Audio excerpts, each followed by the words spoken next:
Hello, everyone. Welcome to another edition of ThinkLabs. Thank you for joining on a Sunday morning. The All India Professionals Congress is the only political platform for professionals to connect with politics, offer their skills and their energy, their time. One particularly for the cause of Bharat Nirman, but also to take care of issues of professionals. ThinkLab is one of our platforms where we discuss a lot of untold, undiscussed issues pertaining to professionals. Particularly, we've been working on our primary focus is on working on policy change when it comes to certain professional issues. For example, we have launched the gig workers policy in Telangana and Karnataka. We are currently working on India's first office wellness policy in Kerala. We have already finished 14 consultations across 14 districts, and we are in the midst of drafting the policy. We also launched Together for Tech Life, which is a campaign from our IT domain.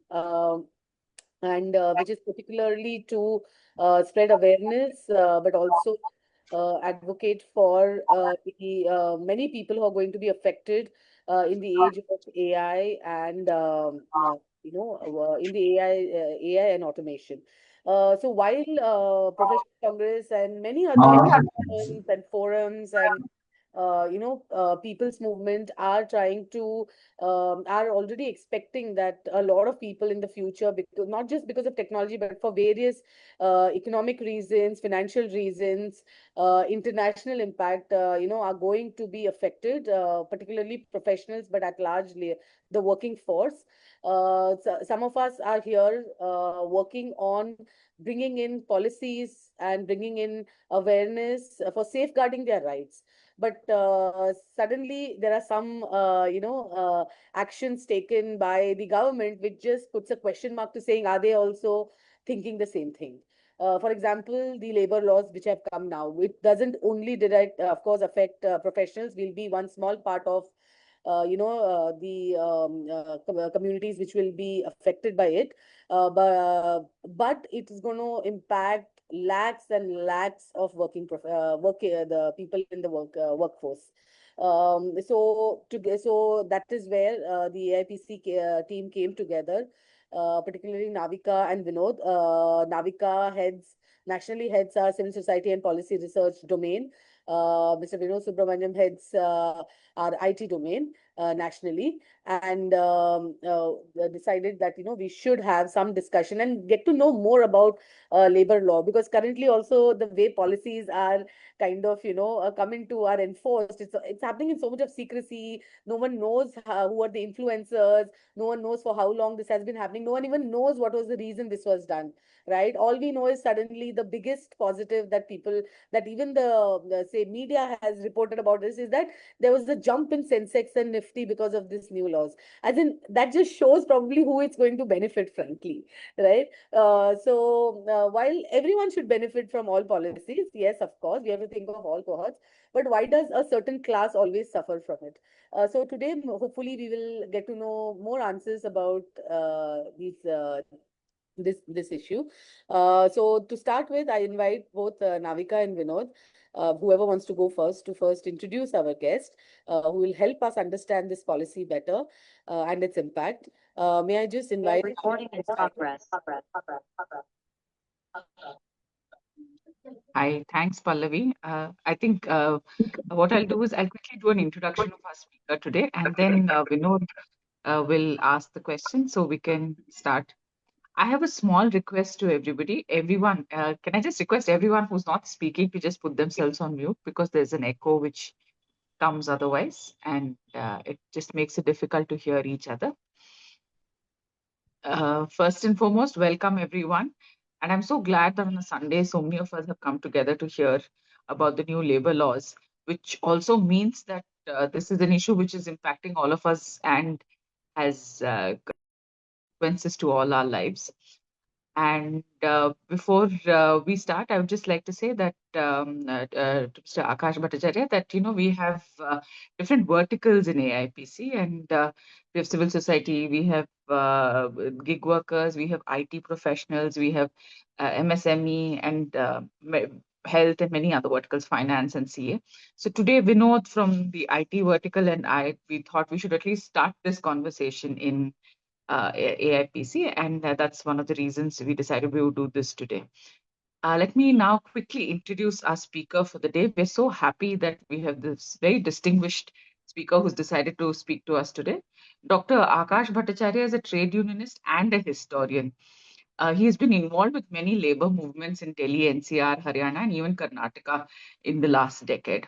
He also played a key role in the anti-demolition and anti-eviction movements in Delhi NCR, and is part of the National Council for All India Central Council of Trade Unions, that is AICCTU.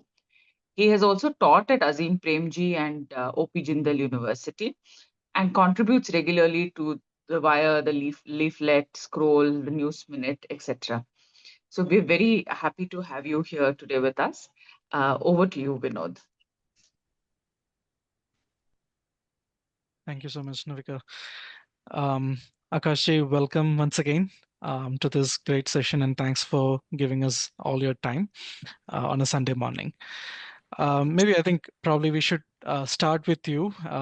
I mean, recently I have seen some podcasts that you have done and got to hear a lot more. And some of the things that you mentioned in that talk specifically on some of the work that you have done over a period of time on this space, especially on the labor movements. Maybe a little bit about some of the top 3 works contributions that you have made. And then we'll kind of slide to the labor codes and how it evolved. Okay, first of all, thank you very much for organizing this. It's a very important discussion, and thank you for inviting me.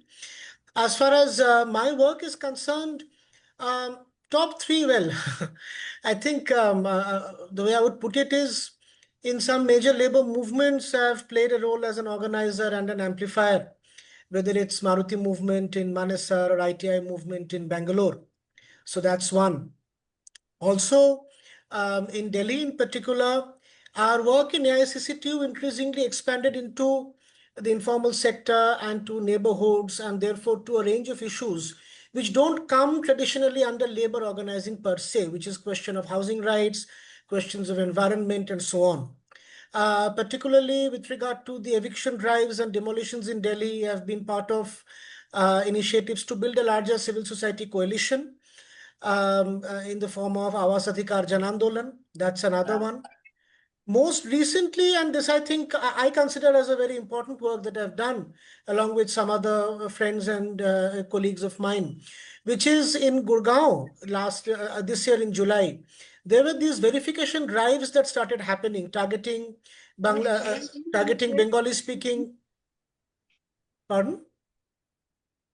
Yeah, targeting Bengali speaking Muslim workers as Bangladeshis, and they were being picked up in droves. They are mostly garbage workers, garbage sorting workers, and some of them are our members. So when they approached us for help, we were able to visit immediately and create a lot of pressure that forced the government to release them very soon without too much damage. And then we managed to procure the rather secret government order, which was the basis of this eviction of the verification drive. And this verification drive actually continues in spurts because this order is an ongoing order. There is no particular end date. So we were able to raise this as a major issue, not only in Delhi, but in different parts of the country. And we were able to get some conversations going on it, some major interventions, not only by trade unions, but also by political parties. So I would consider these as some of the important contributions I've made so far. Wonderful, wonderful. Before we move on to the next segment, I just want to request everybody who is not speaking, kindly go on mute. And I would also encourage the audience, whoever has questions, please start thinking about it and typing them in the comment section. Navika and I will kind of moderate and we will bring up those questions as we move forward. So please start thinking about questions and drafting them on the comments. Akashji, I think one thing that we all are concerned about is the new labor codes, right? But at the same time, can you give us a little bit of quick timeline in terms of when this sort of labor laws started and what sort of acts that exist and what are in practice today? A brief sort of an outline so that everybody can come up to speed about when it Okay. started and what is the transition looks like and where we are today.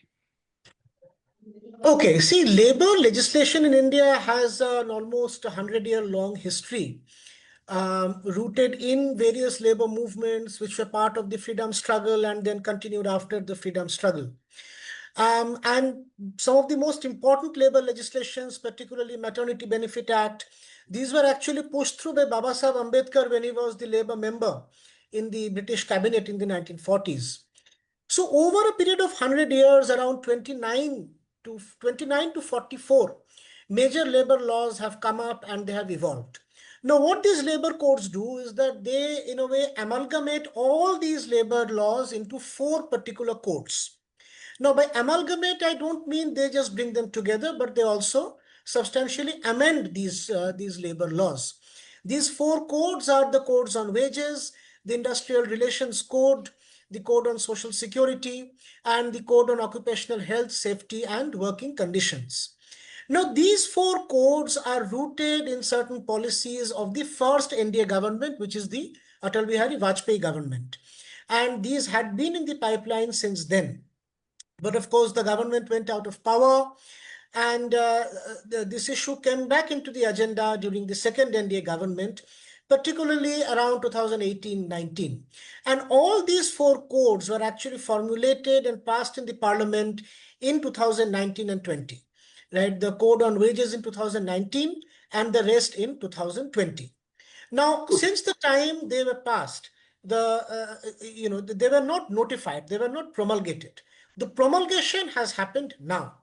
Now, behind this gap between the original enactment and the promulgation and the method in which it was enacted lies a lot of very important aspects of our contemporary times and contemporary politics.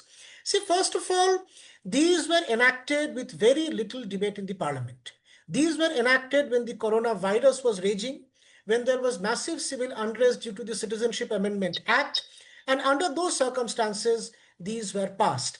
And there was a strong opposition from various central trade unions, of which INTUC is a part, AICCTUC, ITU and all, that there has to be more debate in the parliament, and that was not done. More importantly, I would say that, see, any labor laws, and particularly labor laws as significant as these, need to go through what we call a tripartite process. Now, as per the 144th Convention of the International Labour Organization, to which India became a signatory in 1978, all major labor laws have to pass through a tripartite convention, which is the Indian Labour Convention.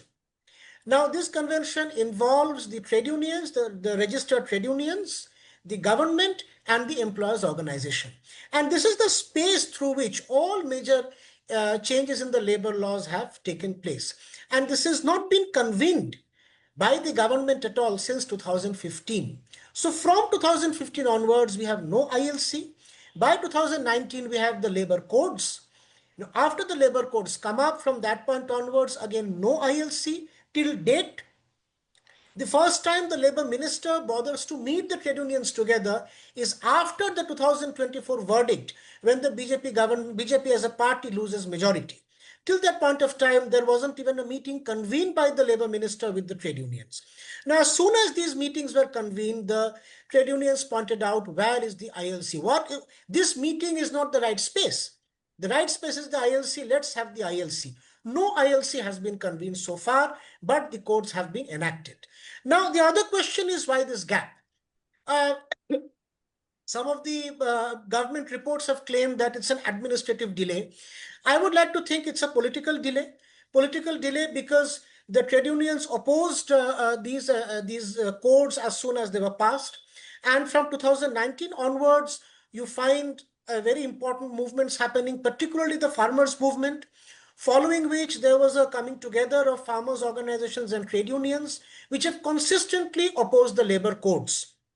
And it's no coincidence that the moment the government feels that they are on stronger ground following the election results in Bihar, that the codes have now been finally promulgated. So at one level, it's very clearly a political battle. The government has promulgated, it enacted the codes after silencing the trade unions in the official channels.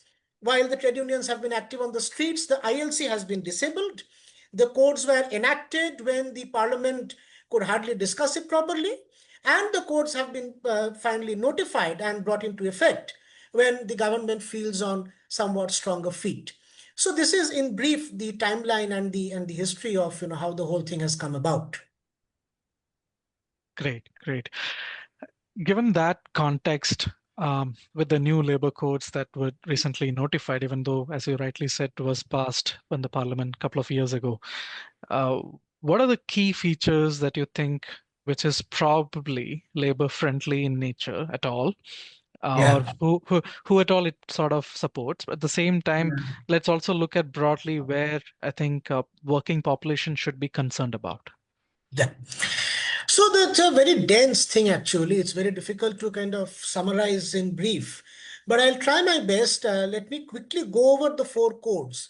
Now, first of all, I want to say that, see, it's not that they're not labor friendly at all. Some of the claims that the coverage has expanded, for instance, gig workers have been brought under the cover of the Social Security Code. Yes, that is correct.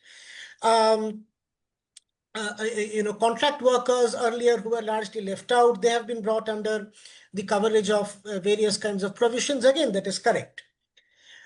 There's a possibility of an increasing wage. Yes, that is correct. But the whole issue arises is that the application is not uniform. The application is not uniform. And while on the one hand, some of these positive changes have come about, there is a lot of negativity in the way different categories of workers have been left out. Many of these are being applied very selectively. And most importantly, two major concerns, I would say, for the working class and for all of us. I think at the introduction, Navika was talking about the professional class. You see, we find that the professional class, including, say, traditional elite professions, whether it's doctors, whether it's teachers, these have been very, very systematically, the professions have been whittled down. There's a lot of precarity in these professions. One of the standout elements on the teaching profession is this category called the Shiksha Mitra, who are the para teachers. And Shiksha Mitras have been left out of the application of labor codes. So when we're talking about the labor codes, we're talking about a very large section of India's working population, including professionals.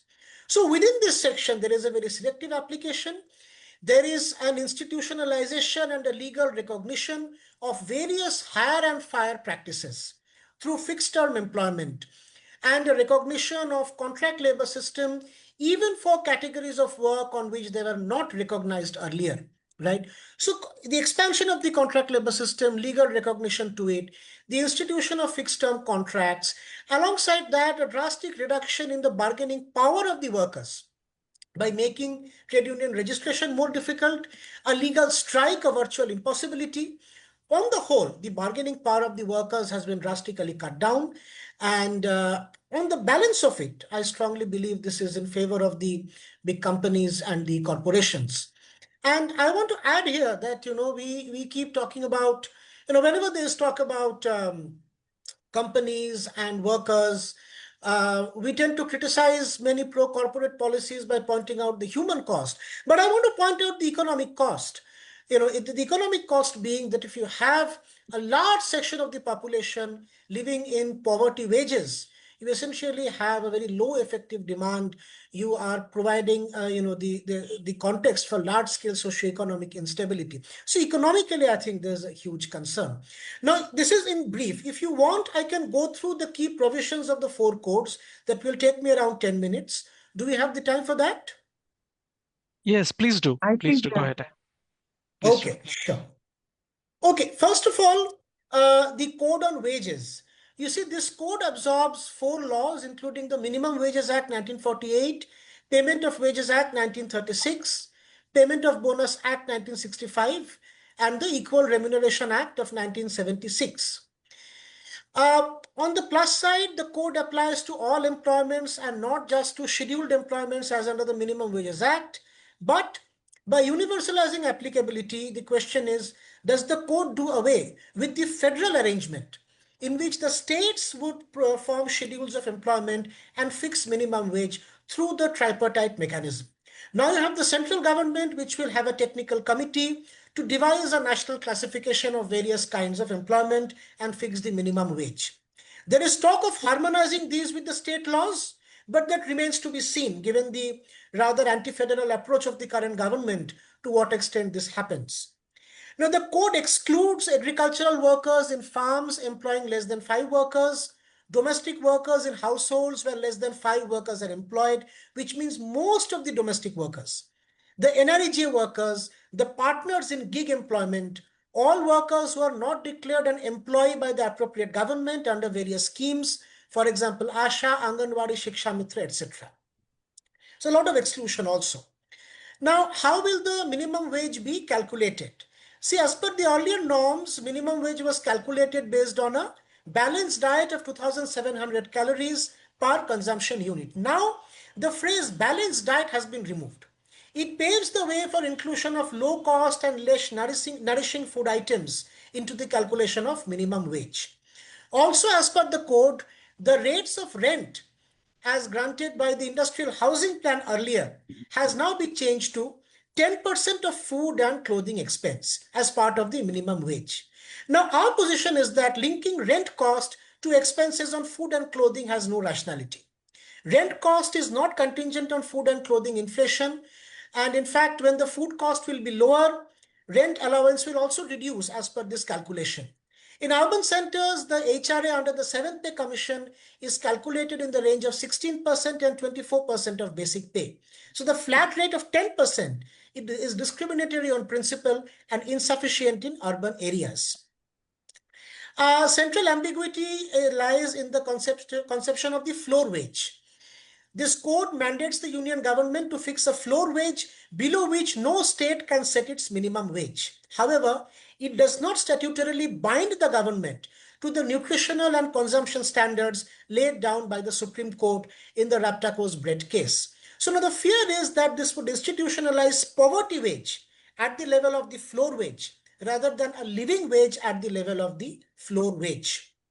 Also, very importantly, Section 51 of this code, there's the code on wages, it replaces the traditional labor inspector with an inspector cum facilitator. Now, this changes the function of the inspector from law enforcement to rather advisory role. Now, India ratified the ILO Convention 81 on labor inspection in 1949, which put in place a system of inspection that conformed to the convention, where the inspector was a full-time employee of the government who would not be intimidated, who would conduct surprise checks and also impose on-the-spot penalties. Now the inspector cum facilitator would require prior online permission. There's no provision of on-the-spot penalty. There is a provision of third-party audit and self-certification by the companies themselves. So the role of inspection is drastically cut down, which is a huge change because now, we can talk about the good things in the labor codes, but ultimately we know without the right kind of compliance mechanism, we really cannot rely on any of these even being applied. Next, the Industrial Relations Code. Now, this consolidates two acts, the Trade Unions Act of 1926 and the Industrial Disputes Act of 1947. Now, this radically alters the dispute resolution mechanism and the tenure security of the workers. Under the previous regime, establishments with 100 or more workers required government permission for retrenchment or closure. Now, Chapter 10 raises the threshold to 300 workers. Now, according to the annual survey of industries, this exempts over 90% of India's industrial units from scrutiny, effectively allowing employers to retrench workers at will. And also, to balance these easier norms, Section 83 establishes a reskilling fund, requiring employers to contribute 15 days of wage for every retrenched worker. Now, our contention is thus, it's a very meager one-time payment replacing long-term job security.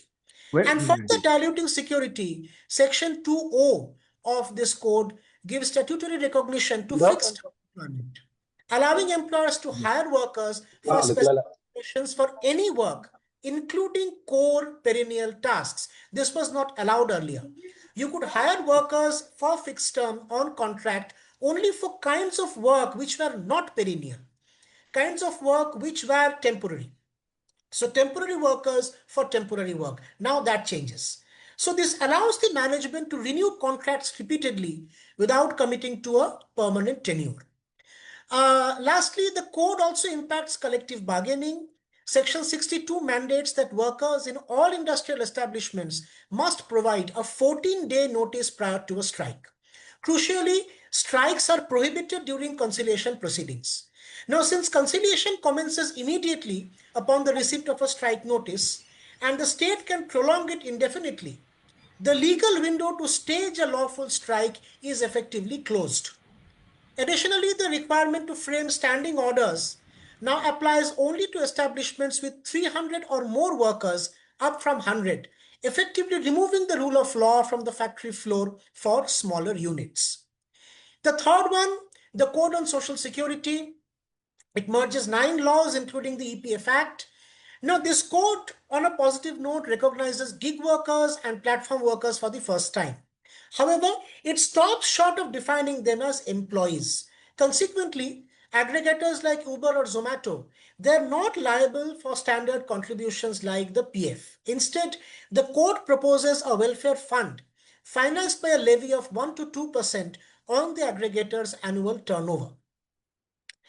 On top of that, through this Code of Social Security, we find a very differential application of the social security measures on different categories of workers. Now, the government has claimed that through this code, the entire gamut of workers, whether it's organized or unorganized, they are brought under social security. While that is technically correct, what the government is hiding is that for the first time within the labor laws, we have a classification of workers into organized and unorganized. And the standard social security measures apply only to the organized workers. The unorganized workers, who actually form 90% of the labor force, will have to self-register on a government portal. Once they register that, the government will provide them social security under schemes promulgated by the government. So these are not necessarily the standard social security measures, and there is tremendous element of executive power in it. The government can decide to provide a scheme or may not decide to provide a scheme. So this claim about the wide net for social security, I think, needs to be seen in this light, that yes, the net widens, but it's also very discriminatory. It is very, very unequal. And for the majority of the working classes, they're not on the stronger side of this code. The last one, the Occupational Safety, Health and Working Conditions Code, replaces 13 laws. This code importantly redefines the factory by increasing the threshold from 10 to 20 workers with power and 20 to 40 workers without power. This deregulation removes thousands of small manufacturing units, often sites of very poor safety standards, from the purview of stringent regulations. Similarly, the code now applies only to contractors employing 50 or more workers, raised from 20, incentivizing principal employers to fragment their workforce to escape compliance. Also, while this code retains the 8-hour daily work limit, it introduces the concept of spread over time, left to be defined by the rules, which are supposed to be promulgated within the next 45 days. Now, unions like ours fear that this will allow the state governments to legally stretch the workday to 12 hours under the guise of longer breaks. Additionally, Section 128 empowers the government to exempt any establishment from the code through a simple notification, essentially allowing the executive to suspend safety laws for sectors like the special economic zones, even without parliamentary approval. Now, this is a gist of some of the things that we are most concerned about. One can really expand all of these in much greater length. But yeah, in response to what the 4 codes are doing and why we are concerned, I think these are some of the central points. Great. Akash, maybe one or two more questions, and then we'll open to the larger audience to ask their questions as well. Of late, we have been seeing a lot more layoff in tech, right? And Absolutely. and we're going to see more in the next 1 to 3 years, right? Um, if you look at the whole updates here, there's a Yeah. supervisory sort of a category that's been defined, which sort of excluded, like whoever is doing such an activity, right from a team lead to above, right? They are probably Yeah. not even entitled for any of these sort of benefits and perks. Can you explain more about that specific challenge and what is that we need to be aware of? And also, there was a reference to gratuity in the recent labor code as well, right? Can you just elaborate a little bit more on that? Yeah, I'll do that. Yeah, so with regard to the IT sector, I think it's very concerning, and some of the core aspects of these labor codes have a direct implication for the IT sector. First of all, fixed term employment.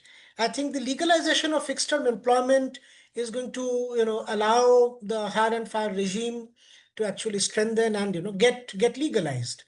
Um, Industrial relations, the thing is, when hire and fire happens, or when in any kind of unfair practices happen, what do? You organize. And IT sector is one of the sectors which has seen a lot of unionization in the recent times also. It's one of the sectors where we have people who are educated, in terms of possessing certain social capital and cultural capital to be able to make themselves heard in a political landscape which is highly unfriendly. So I think the implications of these restrictions on union activities and strikes is going to hit the IT sector very hard. And I strongly feel about this because, see, the visibility of IT sector unions has given visibility to the labor movement as a whole.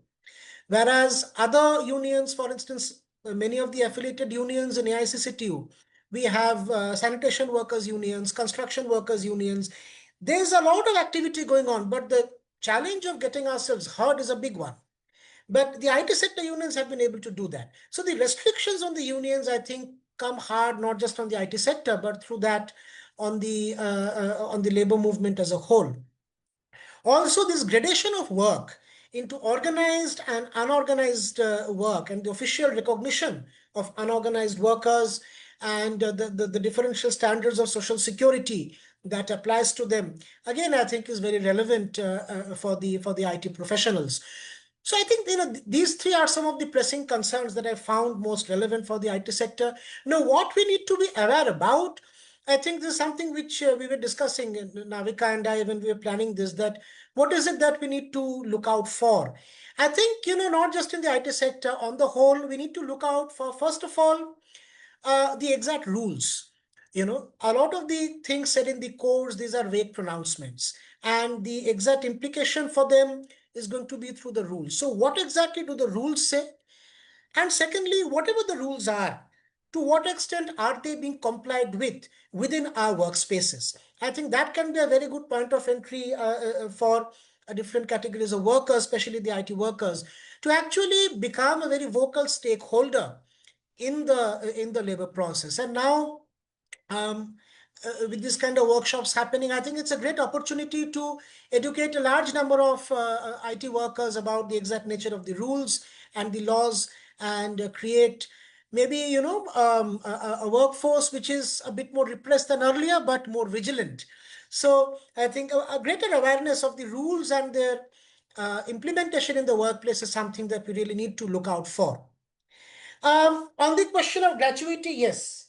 Um, so regarding gratuity, the argument and, the provision in the labor code is that gratuity becomes easier to get. Earlier, yet let me just refer to my notes to give you the exact number.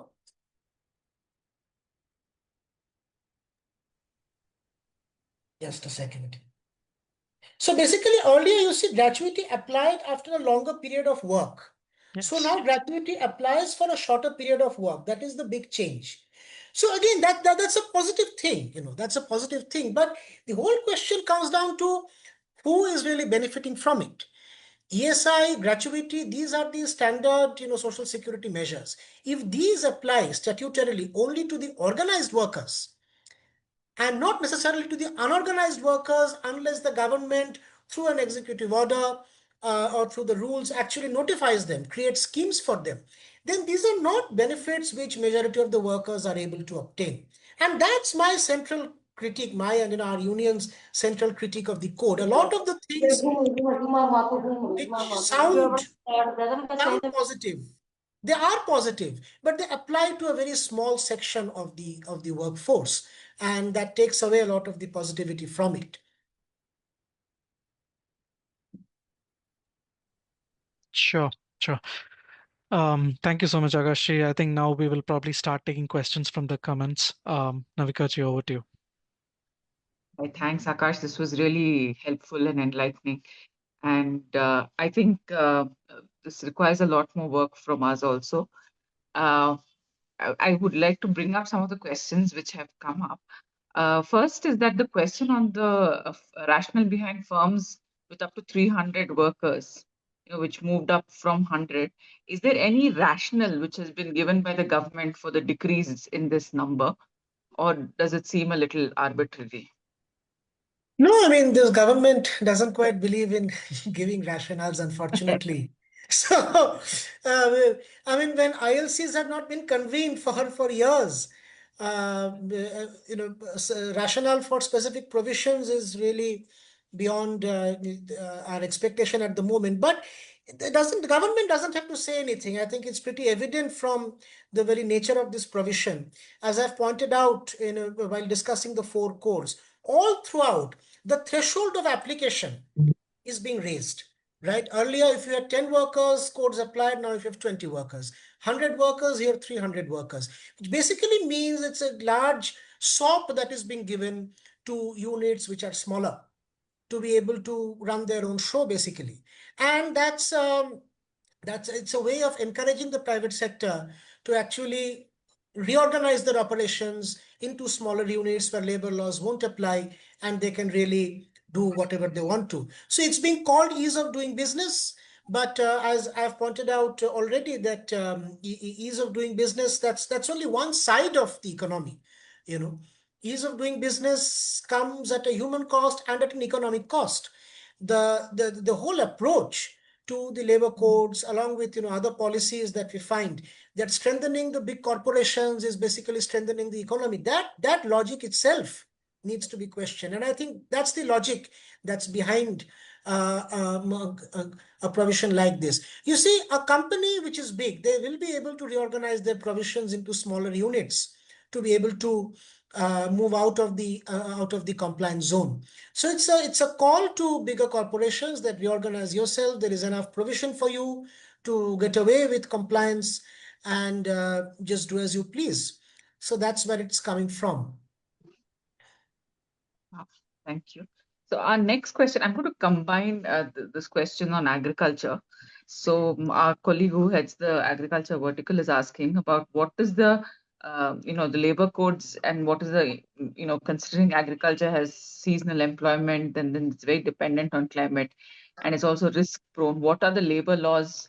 How does the labor laws apply to them? And we call agriculture industry, but is it really industry? If agriculture and allied activities and industry, how is basically agriculture being looked at in this sector? And if it is being ignored, is it a neglect of farm labor welfare itself? Yeah, it is. I mean, see, the code specifically excludes agricultural workers in farms employing less than 5 workers. Yeah, so that's very clearly stated in the first code, which is the wage code, section 40, subsection 4. So agricultural workers in farms which employ more than 5 workers, they are covered under the wage code. But the code doesn't specifically contain multiple provisions which are specific to agricultural workers. The codes are more concrete, they are more definite with regard to the industrial and the service sectors. Yeah, so that's what comes through primarily. It doesn't say much about agricultural workers, except that agricultural workers in farms employing less than 5 workers are excluded. So it is marks an neglect of agricultural labor. Similarly, also for the what we've been asked about is about the education field. Yeah. Yeah. Because we find that a lot of schools, principals, and teachers are being terminated without any leave, without any notice, and there's no proper Absolutely. leave policy defined.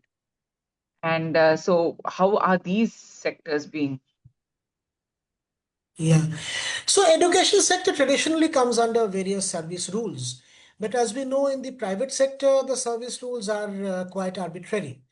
And the labor codes, for instance, again, they don't mention anything specific about the education sector. The broad definitions which are given, employees who come under the sector, well, they're covered under the various codes. The teachers come primarily under the classification of employees and not of workers.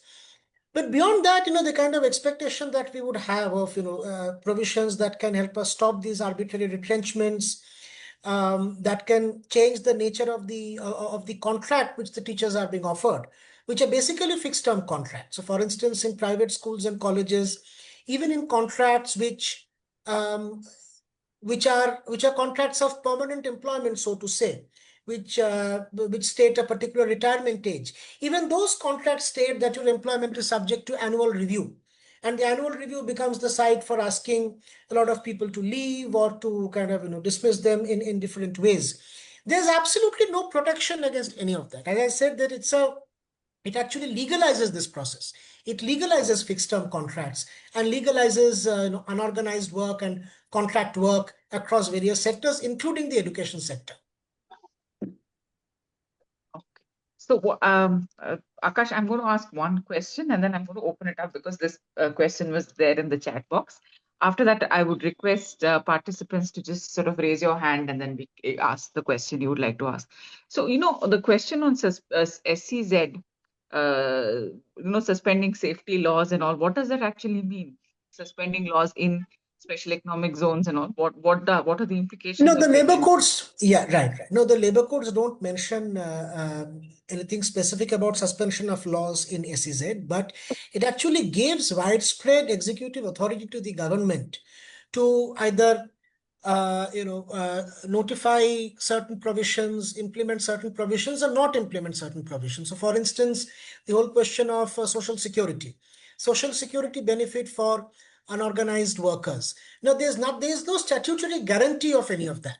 It is entirely dependent on the government whether they produce certain schemes through which the workers can get social security, right? And these kind of provisions are there in all the four different codes. Just when I mentioned special economic zone, this was under the Occupational Safety, Health and Working Conditions Code. Here you have section 128, which says that the government can exempt any establishment from the code through a simple notification. Now, again, that's giving a lot of executive authority to the government. Now, our question is, under what conditions are the government likely to exercise executive authority in favor of the employers? So, where you have other overlapping legislations or mechanisms where various establishments are exempted from so-called restrictive laws, SEZ being one of them. The other area of concern is, following the national education policy, you have something called the special educational zones. That's another kind of SEZ, which are again, being kind of, created now. So we still don't have a clear idea as to exactly what rules apply there and what don't. But these are basically our concerns, that provisions of exemption might dovetail with provisions of executive discretion to actually exempt a wide array of establishments from compliance with various labor laws. So now, Mr. Sunil Kumar from Kerala has a question. Sir, the session was very, very informative. Even it is in a capsule model. Okay, because due to the timing problem. Sir, I want to talk about this industrial relations code. Can you tell me about the standing order provision, which is new standing order provision? Previously, organization, the number of employees in the organization was not a matter. But this currently the number of employees is a matter for the preparing the standing order. That's one question. And other things, sir, regarding this exit formalities in wage code. Yeah. The number of days is limited to 2 days. Within 2 days, we have to exit the employees and complete all these exit formalities. But the organization like financial institutions, the collection officers, if they are resigning, we have to verify this their audit verification, field verification. So it is very difficult to exit them within 2 days of their last working day. Yeah. So what is your suggestion on that? Okay, to answer your second question first, see, there are many zones where there is a likely conflict between what the labor codes propose and they enact and what the current realities are, and what a range of state legislations also, what they allow. So these are things we have to wait and see what comes through in the various rules which are promulgated. So many provisions, as I said, remain vague, and the details will come in the rules. So once the rules are there, I think we'll have a clearer response to the problem which you're posing. But on the first question of standing orders, yes, there's a new rule here. Yeah, the requirement to frame standing orders now applies only to establishments with 300 or more workers, whereas earlier it was 100 or more workers. Again, effectively removing the compliance necessity from factory floors for smaller units. That's a change. So again, there is a change in the threshold to the benefit of the employer.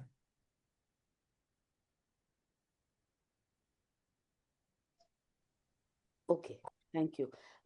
We will take AGR, your question. Yeah, sure.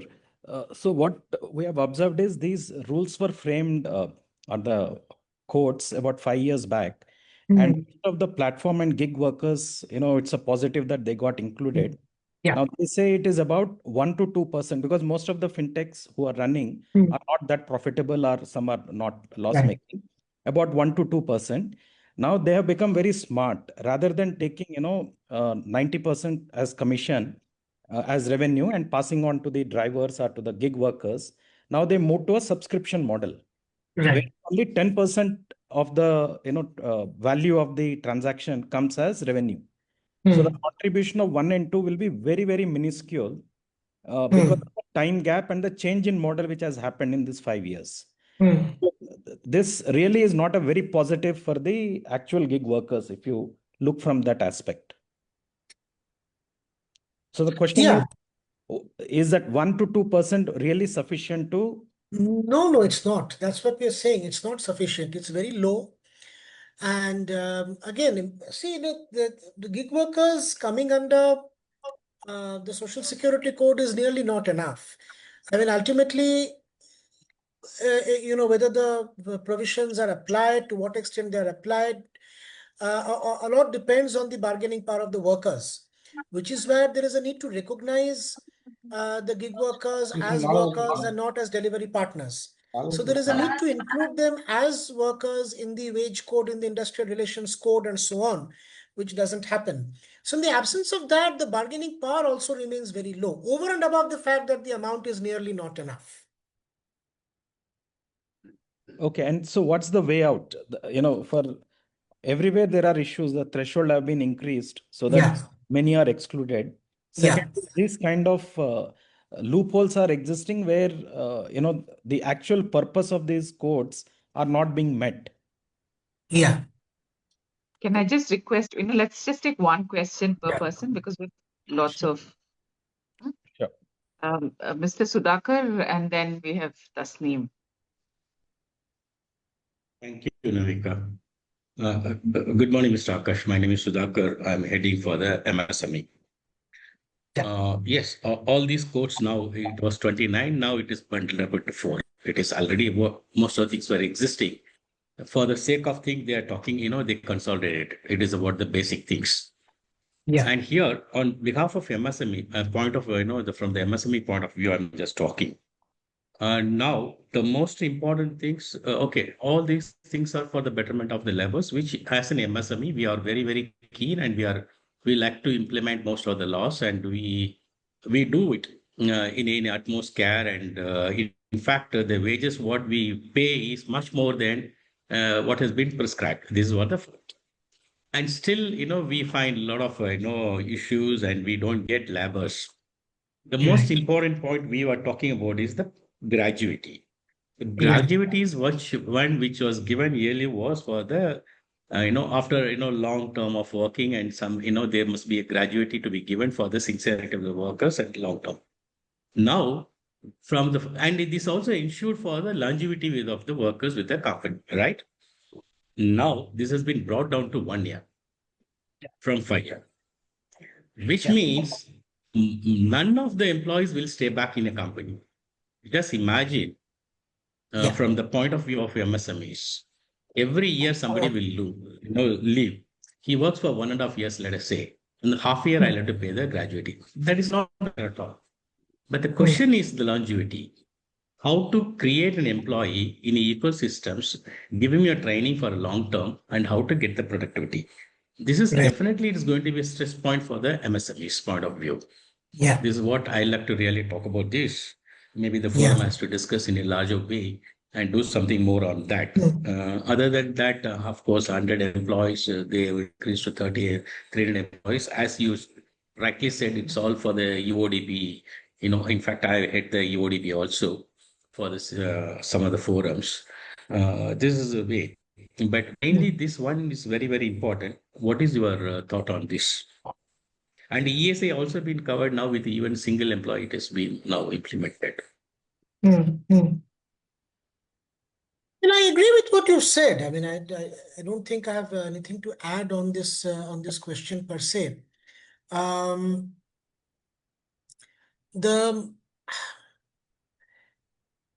these are problems that we need to kind of think about on how to create long-term economic options in the MSME sector. And on the whole, I don't know whether the labor codes really help the process or not. I mean, you'll be able to tell that better, with regard to the MSME sector rather than.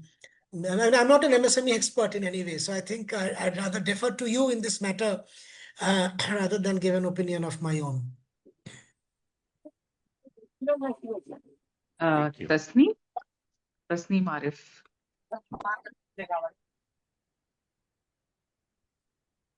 Yeah. Hello. Hello. Hello.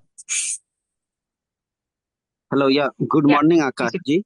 Good morning. I'm Tasneem Arif, Dr. Manmohan Singh Fellows from Bihar, and I also run an organization called Techno India. We are working with informal workers. So I have two little questions on impact on informal workers. So I just wanted to know, will existing welfare boards like building and other construction worker board continue or change? Second question, how will migrant workers get registered under the new provisions? So I just wanted to know this. Thank you. Yeah, thank you. Very important questions. With regard to existing schemes, see, there's no reference to existing schemes being done away with. So I suppose they continue for now. But we'll have to see what happens to that. Migrant workers, very, very important. And I'm glad you asked that because I wanted to talk about it. The Interstate Migrants Workers Act has now been done away with. It's now been integrated into the codes. Again, the government has claimed that the reach of the codes is now extended to a larger section of migrant workers. Earlier, it's only migrant workers employed through contractors who were covered, and now migrant workers employed directly are also covered, which is true. But then again, the threshold has risen, right? Earlier, from employers who are employing, I think, employing 10 to now workers who are employing up to 20 migrant workers. They are the ones who have to be complying with the labor laws under the code. Now, that change of threshold from 10 to 20 is a very important change. Also, with regard to the migrant workers, I think the range of things which the contractors had to provide earlier, like travel allowance, etc., that has not been taken into account. It's just that the employer has to provide for the kinds of social security which they're entitled to as unorganized workers, which the government will notify. So these two things, I think, stand out. And on the whole, yes, I think the extent of migrant workers who were earlier covered was less, and more migrant workers will be covered now.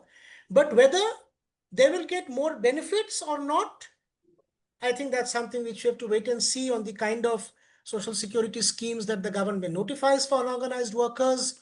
And yeah, we also have a new form of exclusion by excluding lower threshold units which employ migrant workers.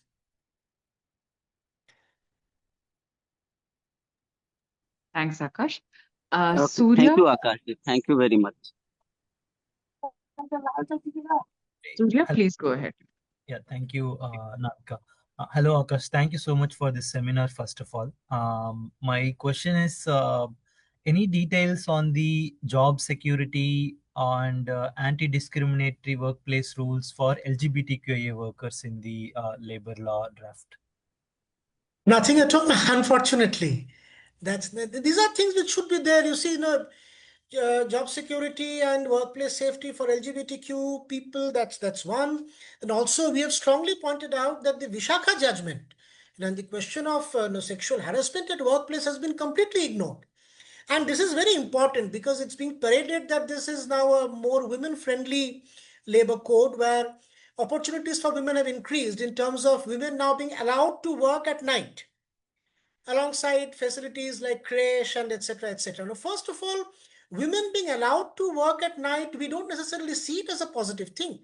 It's something which can be an occasion for employers to exploit the women even more by forcing them to work at night, and sexual harassment regulations then become even more important. I mean, if you want women to earn more, why not increase the wages? Why not give them permanent work? And in fact, in the earlier labor law regime, there were provision for committees to look into the ways to provide women more employment and better quality employment. No such mandate exists now within the provisions of the labor codes. So very important questions of workplace safety and working conditions for LGBTQ people, for women, have been completely ignored. And not to mention questions of caste discrimination on the shop floor. It seems from the codes that it doesn't exist at all. you know. So social discrimination on the shop floor and concomitant questions of job security and are very important but ignored completely. Very interesting. I think this is going around as to what we earlier discussed, that it seems very progressive, and then when you look at it, you find all these loopholes. I think we'll take one last questions for today and then close. Arun Kumar. Hi, Akash. It is a nice session, insightful session for us. My question is there any spaces given in the new labor law where Gov can monitor the layoffs and give them the distressed one any opportunities and PPE models what government is take care of? Who can monitor? I'm sorry. Layoffs monitoring across all the institutions. No, I don't think so. I haven't found anything, and neither have I read anything like that in whatever has come out so far. No. At the moment, my answer is no. But again, see, it's a very vast kind of set of legislations, and we are still going through it. So maybe there's something which we've missed, but nothing very clear, nothing specific, nothing that stands out. That much I can say for sure. Okay, thank you, Akash. Navika, I'd like to ask a question. Yeah, Pallavi, please. Okay. Hi. So Akash, just want to understand at the end of this, now that we've had this seminar, there are some other forums who are also discussing this. I'm sure within the unions and people's movement, people are already discussing this, Akash. What do you think? What do you think is the next course? Like, what can now say social organizations, political organizations, people's movement do? What is the scope left for people to? Courts are definitely one place. Of course, somebody asked a question saying why not a farmers movement? And that doesn't happen by demand. It happens organically. So, so what other ways do you think we can and a place like AIPC can do? A very, very important question. Also, if I may add, since Vinod asked about my work, if I can share some of the things that I have written over the last few years on, on the kind of stuff that I've mentioned, I'll share on the chat box. Sure. Okay, now regarding what is the way ahead,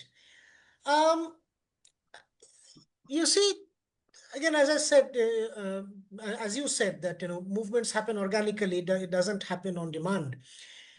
I think the transformation now has to come at several levels. First of all, labor movements have been greatly invisibilized by the mainstream media and criminalized. So there's a need for professionals, there's a need for civil society to kind of change that.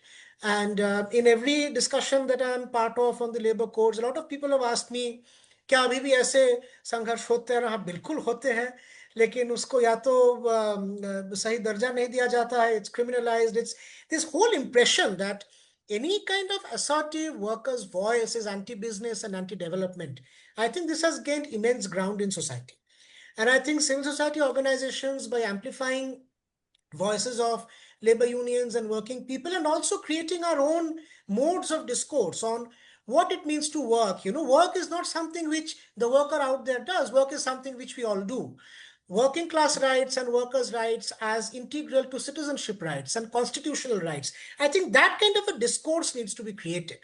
I think right now, see, there is a strong discourse created by the opposition on constitutional rights. But I think the economic element, the economic vision in the Constitution, and therefore the question of economic justice in the Constitution needs to be highlighted a lot more.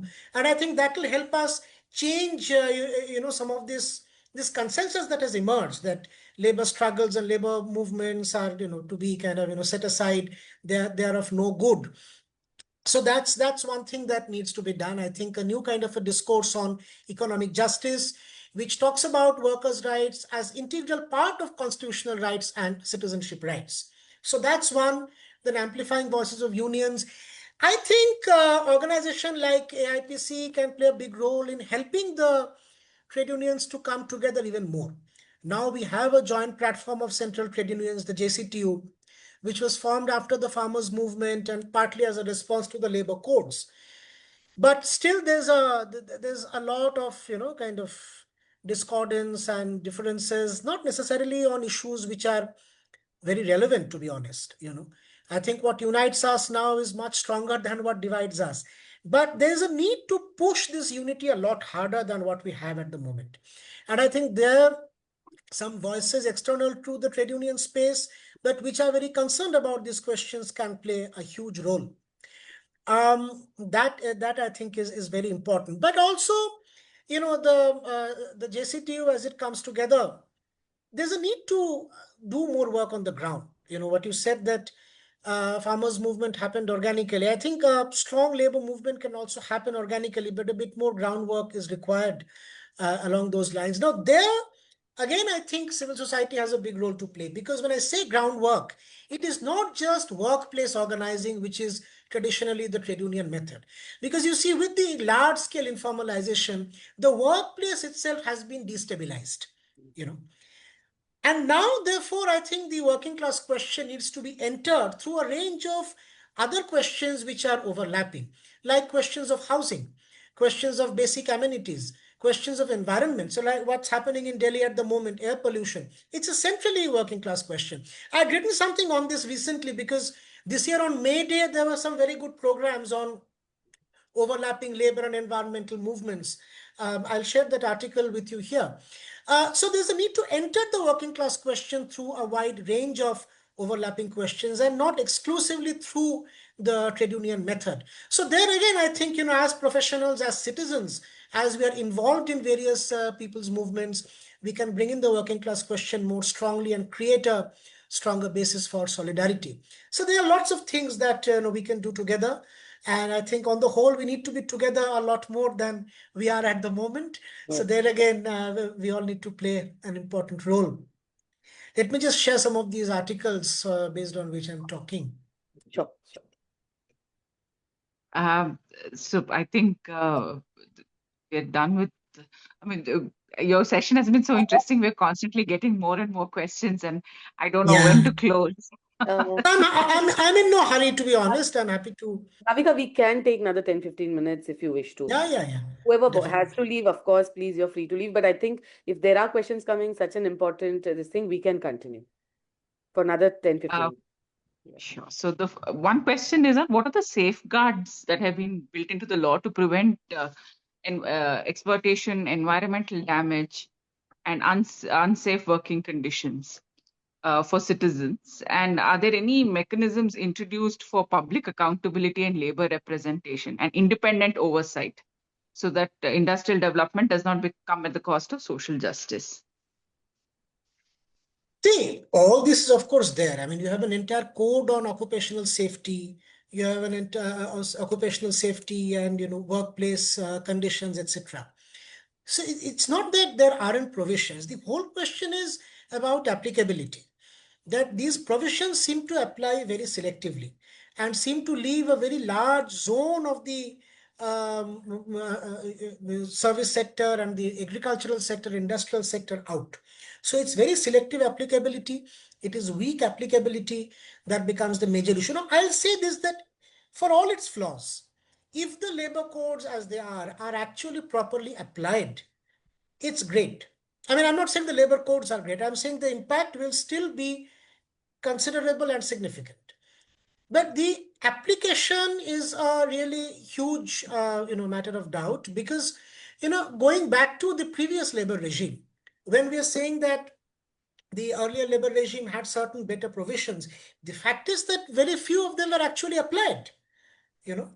The application was very minimal. I mean, the question of labor inspection, you go to the industrial areas in Delhi NCR itself, industrial areas, and you have regular factory fires, workers' deaths almost every year.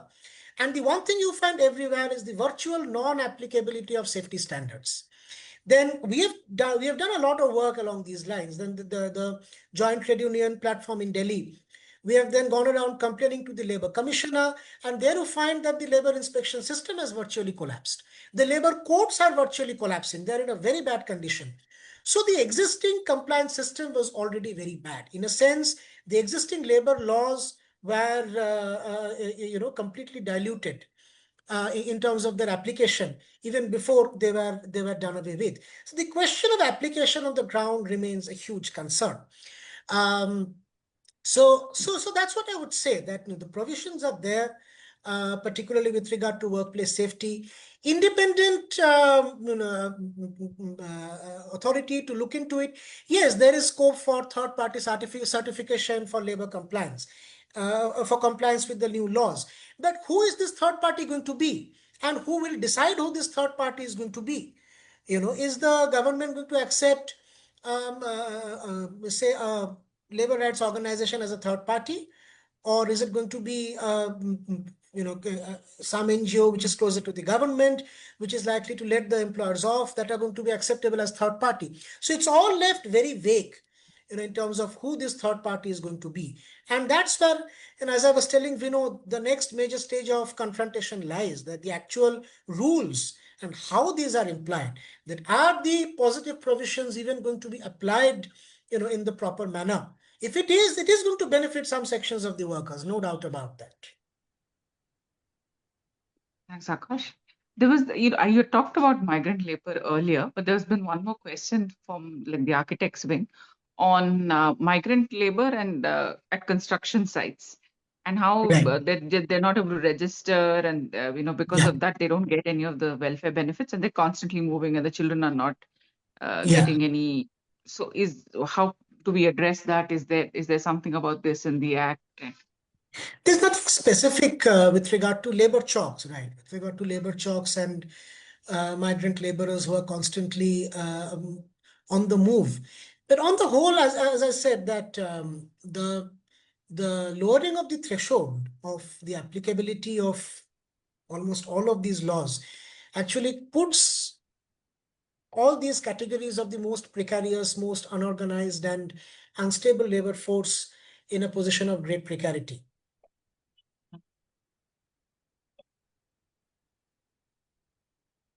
But I should also clarify here that this is, our understanding is still evolving. We have read the labor codes thoroughly. We are familiar with the older laws, but the new rules are yet to come about. So there are certain provisions which might come about through the rules, which we still don't know. So we have to. So this is not it. This is not the end. The rules are very important to look at very closely. Vinod, we have one more question, and then should I come to you? There's this is from Raja. So the census hasn't been conducted since 2011. So did this impact any of the provisions in the new code? That's a good question. I mean, that's yeah. I don't know. I don't know whether if you had a census, the codes would have been framed differently. But one of the things that has struck me again and again, and it's not specific just to the decennial census, but also to the caste census that we are talking about. There is a lack of adequate data on this core question of what are the different categories of people seeking work, what kind of work they are getting, what is the quality of employment. There's a need for a strong employment census which delves into the quality of work and the working conditions, so on and so forth. Without that, you really can't nail things down. We have some reports coming in from, say, Oxfam or, say, Azim Premji University. They had the State of Working India reports and so on, which allows us to kind of juxtapose the labor codes with the reality on the ground. And then the trade unions like ours, we do some work from time to time, but this is just a drop in the ocean. So census, maybe if we had a census, we would be able to pin down some things more strongly. But I think the whole employment landscape needs to be mapped very strongly, to be able to nail down what's wrong and what needs to be set right. True. Yeah. Vinod, would you like to? Sure. Thank you. Akash, my question is going back to what the answer that you provided for Pallavi's question in terms of some of the rights related aspects, right? Yeah. And I personally, as a person who have worked about 2 decades in corporate environment, I've seen different levels of training, including POSH training. It's part of compliance, right? Why do you think we don't have a labor rights training in every organization, whether it is MSME or corporate or any such environment? Why don't we have such a sort of labor rights training, which would enable people to be more aware about their rights, their entitlements, and their what is expected currently? Like when these layoffs and everything is happening, a lot of people don't know where to even go for an appeal, or like if they want to do something about it, if they want to question it, if they feel it is incorrect. I mean, there isn't any guidance in that matter directly as a part of the flow of how things happen, right? So why do you think there isn't any labor rights training that's being sort of enforced like a POSH training in across the working environment, not just IT, even MSME or elsewhere? Yeah, absolutely. See, I mean, this pertains to a larger gap in a social and political discourse. I feel that where is this going to come from? Now, who is going to initiate a labor rights training? Either one is expecting employers to do it, right? Now, clearly, under conditions of crony capitalism, employers are not going to be very keen to implement labor rights. So then it has to come from the top, which means there has to be a strong political will. Which brings me back to the question of the invisibilization of labor rights, of laboring voices, and the labor question from the overall political discourse. See, we talk a lot about employment. Unemployment becomes an issue, but quality of employment doesn't become an issue. The moment quality of employment becomes an issue, we are getting into all these questions of labor rights, of social security, wage, etc., etc., etc. So I think it's a challenge. It's a challenge for us now to integrate these questions into the overall discourse of the political opposition. And I've gone very carefully through the 2024 election Nyaya Patra of the Congress. I think a very good start has been made. I mean, the whole talk there about the need for an economic reset. It actually integrates many of these questions that we're talking about. And we need to kind of, push ahead in that direction. See, movements don't happen in a day, but these kind of activities, what we call, within traditional left organizing, consciousness raising. See, that kind of activity is definitely possible for us to do within the framework of the Nyaya Patra. And that's perhaps something which will make these things happen in the time to come. So see, compare with posh training. How did posh training come into vogue? It's women's movements have played a very central role.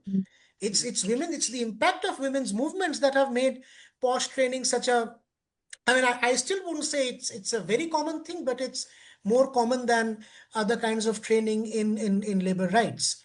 So I think there, people like us have a big role to play in forcing this change. Absolutely. On that one side note, Navika was part of the manifesto writing team of the same 2024 one which you mentioned. Oh, So I take fantastic. yeah, so it's a personal praise. Thank you so much. We have one more question we'll take from Biswadeep. Yeah, thank you. Thank you very much. Hi, this is a fantastic session and very insightful. I just want two questions. One is from being a development sector employee. I'm also raised the chat box.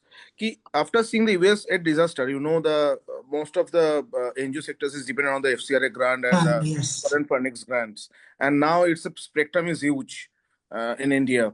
So after that disasters, we clearly finds, and if rules comes out, a lot of people have lost their jobs, and also the NGO sectors is completely comes as an unorganized sectors in India right now. So what as an AIPC, we are also raised the voices some of the platforms, but as an labor law or the codes, what's the provisions for this spectrum? This is the one questions of mine. And the second one, Akash, just give me 1 minute more.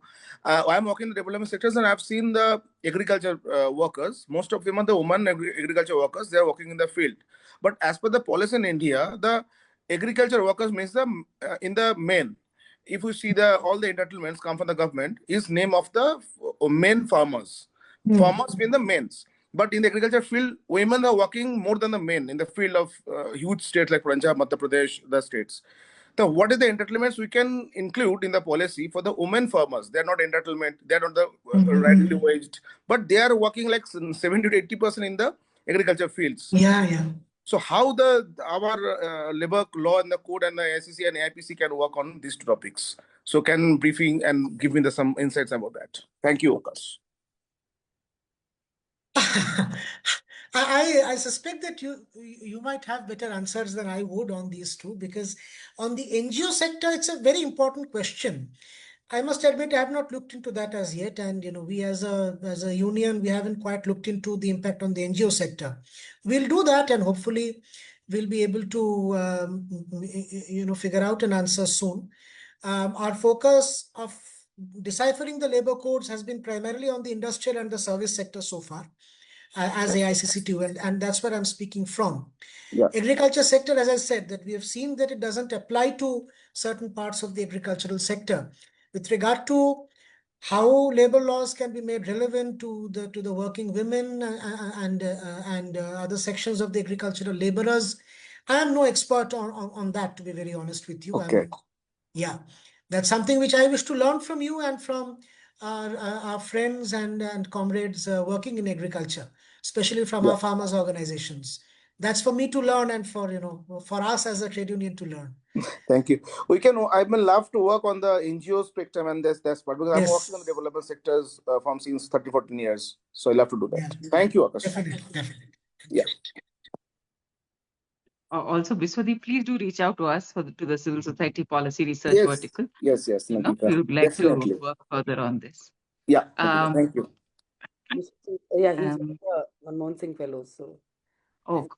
Yeah, I am the Manmohan Singh Fellow. Actually, I am based in Lucknow. I'm sorry. Sorry, I'm not introducing myself. I'm Biswadeep, and I'm working in Lucknow right now, but I'm now in Bhopal for some official meetings, and I'm right now in Tata Trust. So. Oh, fantastic. Okay. Thank you. I think we've covered most of the questions. Yeah. Akash, thank you so much. This was a very enlightening session, and I think we really learned a lot. And this also means that we will now keep coming back to you, because this is something we'll want to work on further. Definitely. So now you have been forced into more free labor by the Congress. No, I'd love to help. I was genuinely very, very, impressed by the Nyaya Patra and the way it speaks to the times. It lays out the problems as we have now, and it's something which will only sharpen and develop in the times to come, and I'll be very honored and privileged to help with that. So this is a free labor which I'm offering, and as per contract law, once I've offered that, I cannot break the contract. I cannot complain. Wonderful. Thank you. Thank you so much. Thank you, everyone, for coming. Pallavi, Vinod, if you would like to add something. Vinod first, please. I think this is a wonderful session, Akash. Thank you so much for your time. Learned a lot in the last 1 hour-ish about, and I think that's what was missing in terms of really, understanding about the whole labor code, the labor policy since when it started, and what is the current impact, and when this is going to hit each one of us, right? I think that's really crucial. But one point that I probably would take back is about the whole labor rights and the training around that, right? And that is one of the key crux of the Together for Tech Lives campaign that we are driving for the IT workers. Even though it is from an IT perspective, I'm sure if we can champion that, everybody will get benefited. And most of this labor related aspect, as the labor is in concurrent list, I think the implementation would come through states is what my understanding is. So as it hits the ground, I think that's where we want to kind of probably see some change in terms of how do we really make the working population more aware about their rights and entitlements. I think so that they don't get people don't take them for a ride when the whole union government is making it friendly for the employers to do whatever they want to get done. But at the same time, we want to make sure that the labor class is also keeping up to pace and make sure that they are aware about their rights and entitlements and benefits. Again, thank you so much, Akash. We'll continue our work on this space and looking forward to collaborate with you in the future as well. Over to you. Thank you. And just to point out, it's not just me. I mean, all my colleagues in AICCT also, we would be very happy to help, because most importantly, now we are all together in the JCTU, in the Joint Platform for Central Trade Unions. And as I said, there is a need for us to come together a lot more. And we have to exploit each other's strengths. So I think I hope we are able to do that more in the future. Thank you so much. Absolutely. Thank you. Thank you so much, Akash, for joining. And one of the couple of years ago, actually 1.5 years ago, when Mr. Praveen Chakravarti took over AIPC, the big strategic change that happened was that we moved away from just being the back end laptop. Boys and girls of Congress Party, which we continue to be, but very happily and rightly so, which we should do. But we also started looking more towards all the issues that professionals suffer from. Hence, we have these various verticals, which the particular topic that you spoke today actually touches upon every single vertical that we have, and more to come, right? Secondly, we are also, a large part of our work is to build collaboration with federations, forums, industry forums, and unions as well. So in that, I can clearly see a partnership growing here, and through you, Akash, we really look forward to having more, not just such seminars, but even on ground seminars, live seminars. Absolutely. Probably partnering some projects together as well. That'd be fantastic. Great start, Akash, and thank you for this very good start that we've had to this particular very big issue. And your particular points, which has stayed back with me, is to see that how, particularly what you said about the economic, this of workers, and economic rights, we never look at that as part of constitutional rights, right? And even the small thing, saying the questions that came in today also, and for that, I really thank the audience, to ask such very important questions. The fact that, how will people know about, how will we start a movement? The posh thing happened because, in every office, every floor, it was put up, right? It was put up as a poster. Absolutely. Part of the policy that you have to advertise it, right? So if you don't advertise, why will people remember? So small things which we can, as AIPC, start also demanding for. So we see a lot. And lastly, what we can do, probably a little different from probably unions do, is that what Sudhakar ji said, also looking at the employer side of it, because Absolutely. and I'm sure unions also believe in that, to come to everyone's benefit, right? To find that thing. Absolutely. I would really request, Sudhakar ji has raised his hand. Yes, sir, please. Pallavi, it is not only the employer's point of view, and the underline on this particular point. If the worker doesn't stay for long years or long days, what is the function of the trade union? Yes, yes, yes. See, Yes. you should understand there is something this government is working indirectly To so kill that you. the people doesn't stay. People do not stay. This is what the whole idea is. We need to really strike on that particular point. Yes, yes. No, no, absolutely, sir. Absolutely, sir.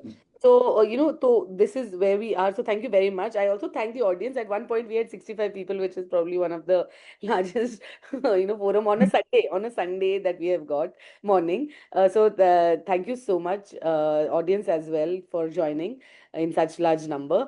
We have recorded this, so it will be on our YouTube page very soon. It's already live on Facebook. Thank you, Navika and Vinod, to put this entire talk together. This has given AIPC also a particular start, and on this particular issue for sure, which is very important, but for some future subjects that we'll have, this is a great start. Thank you so much, Navika and Vinod. Yeah. Great. Thank you. Okay, okay. Bye. Bye. Have a good day. Thank you. Good day. Bye. Thank Have a good day. Thank you. Bye. Thank Bye, you, everyone. everyone. everyone Bye, for bye. Wonderful session, Akash. Thank you for your time. Thank you, everyone. I'll end the meeting for. Thank you, Jai Jagat. Jai Jagat, Ashok ji. Jai Jagat. Bye everybody. Rajeshwar, Telangana, SC Department Social Media Coordinator. Thank you. Very good, sir. So please post this on your social media page as well, please. Okay. Thank you. Thank you for inviting me, and you send the link to me. And Yes. I'm really happy to join. Excellent. Thank you, sir. Thank you. Please support to Telangana also. 100%. Please, We have an entire team there. You must definitely. We have an entire team there. So we'll be in touch with you. Navika ji herself is there.